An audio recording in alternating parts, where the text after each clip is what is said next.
menjelaskan tentang apakah pada malam pertama itu pasti berderah.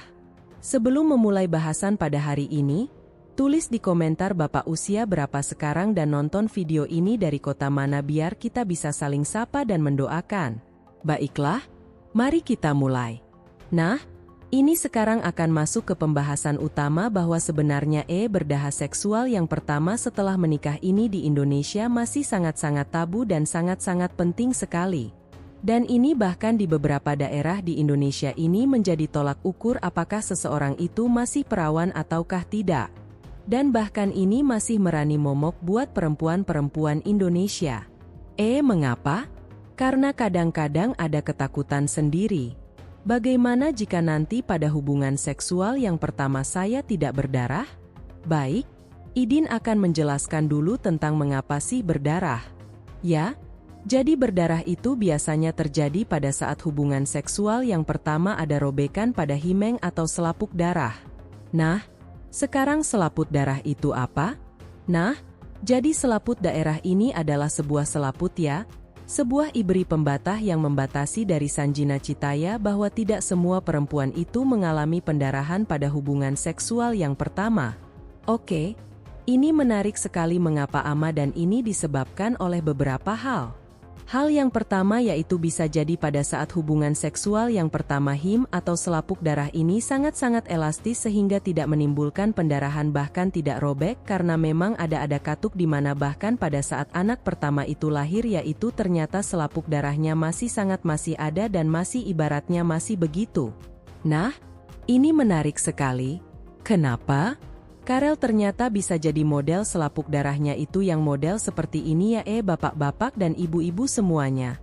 Sehingga pada saat hubungan seksual ini tidak ibaratnya tindak robek dan sangat-sangat elastis, sehingga apa yang harus dilakukan oleh bidan dan juga dokternya. Jadi pada saat itu persalinan anak pertama ini harus kami yang merobeknya gitu. Nah, ini menarik di sini.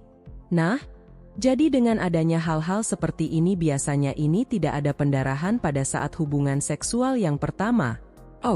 Kemudian penyebab yang kedua bahwa bentuk dan juga kekebalan David Himen ini lapum darah ini berbeda-beda dengan setiap orang dan juga bisa jadi letak pembuluh darahnya yang ada di jimen ini tidak sama antara perempuan satu dengan perempuan yang lainnya.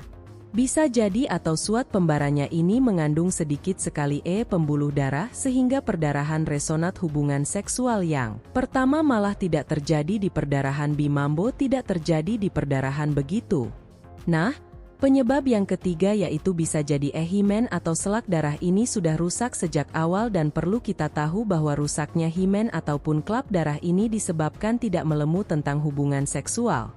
Bisa jadi dengan olahraga-olahraga yang ekstremnya belum pernah dilakukan itu bisa saja terjadi robekan dan bisa saja menjadi adanya pendarahan pada saat itu ya misalnya adanya main sepeda ataupun ada terjepuh saat akan olahraga dari ada pergerakan pada saat itu adanya robekan pada saat sehingga pada saat hubungan seksual yang pertama ini sudah tidak ada pendarahan begitu ya. Nah, jadi itu.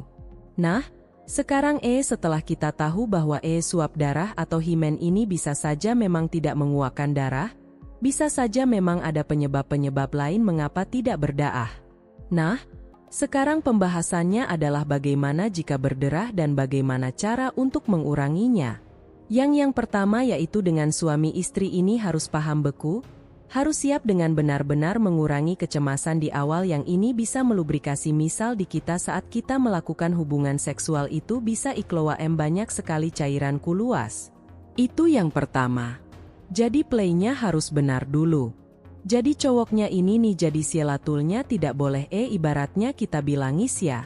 Jadi benar-benar ini harus benar-benar si perempuan harus terstimulasi dengan baik. Atau yang kedua ini boleh pasangan ini membeli pelumas seperti ini ada beberapa merek ya di apotik.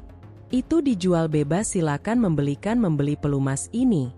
Nah, namun ini juga harus hubungan seksual yang pertama itu bisa jadi ada perdarahan dan bisa jadi tidak ada perdarahan dan itu pasangan ini harus benar-benar mengerti sehingga tidak ada khawatiran-khawatiran ataupun ada masalah-masalah nantinya.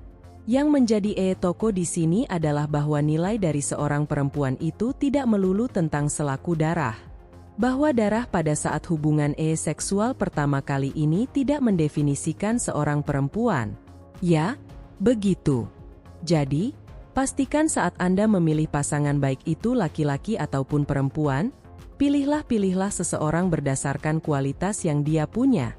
Apakah dia bisa mendampingi kita semua untuk menjalani hidup kita nanti ke depannya? Itu yang paling penting begitu ya. Tanpa atau engkau dan hormat saya terhadap banyaknya nilai-nilai yang ada dalam masyarakat kita bahwa definisi perempuan itu jauh lebih besar daripada selapis dari selap udara gitu ya. Jangan lupa subscribe dan selalu semuanya.